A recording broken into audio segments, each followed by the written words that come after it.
Hello, everyone. Today, I want to talk about a topic that has created a lot of discussion and, in some places, confusion within the Catholic world. The Vatican's recent document, Fiducia Supplicans, in English, on the pastoral meaning of blessings, and the Vatican's recent outreach to members of the LGBTQ community. There have been many questions, misunderstandings, and different reactions. So in this video, I'd like to walk through everything in a clear Q&A format, and also share a bit of my own personal reflection. Question 1. What does Fiducia Supplicans actually say? Answer. Published in December 2023 by the Dicastery for the Doctrine of the Faith. The document states that people in relationships not recognized as marriage by the Church, such as same-sex couples or civilly remarried couples, can receive a certain type of blessing. But here's the key point. This blessing is not liturgical, not part of the Mass, not a substitute for the sacrament of matrimony, and not an approval of the relationship itself. It is simply a short pastoral prayer for the person who is asking for God's grace. The document is absolutely clear. The Church's teaching on marriage has not changed. Marriage is the covenant between one man and one woman. Question 2. So what exactly is a pastoral blessing? Answer. At its heart, this kind of blessing says, anyone, even a sinner, may ask God for grace. It is not a ceremony. It is not a rite. It is not given in a way that resembles a wedding. It is simply a brief, spontaneous prayer. For example, situation 1. A couple approaches the priest after Mass and says, "Father, can you say a prayer for us?" The priest may quietly pray, "Lord, guide these your children. Help them understand your will and walk in your grace." Situation 2. A family in an irregular marital situation seeks help. The priest may pray, "Lord, bless this family with your mercy and lead them closer to you."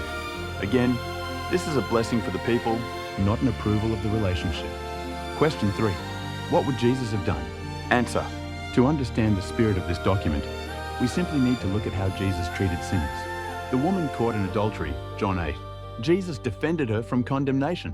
"Let the one who is without sin cast the first stone." But then he said, "Neither do I condemn you. Go and sin no more." Two things always appear together in Jesus' ministry. When Jesus welcomes the sinner with compassion. 2. He calls the sinner to conversion and truth. This is exactly the balance the document is trying to express. A personal reflection.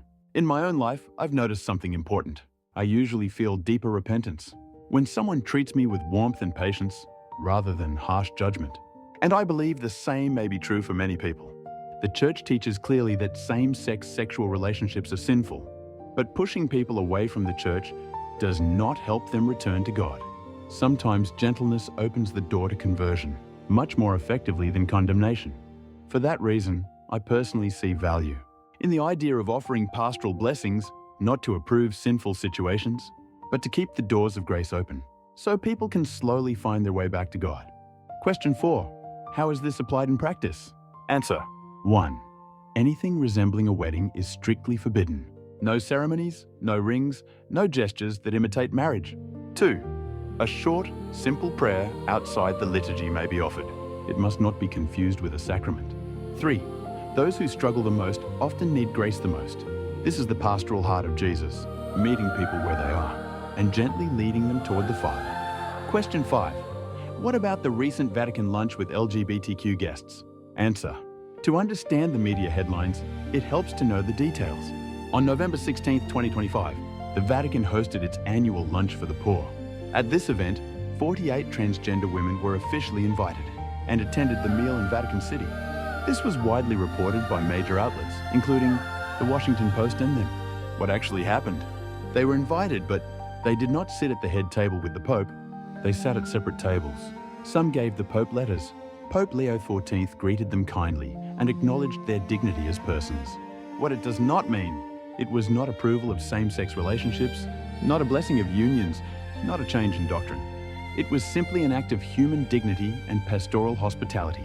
In fact, it reflects the spirit of Fiducia Supplicans, welcoming people as persons without approving situations contrary to Church teaching. Question 6.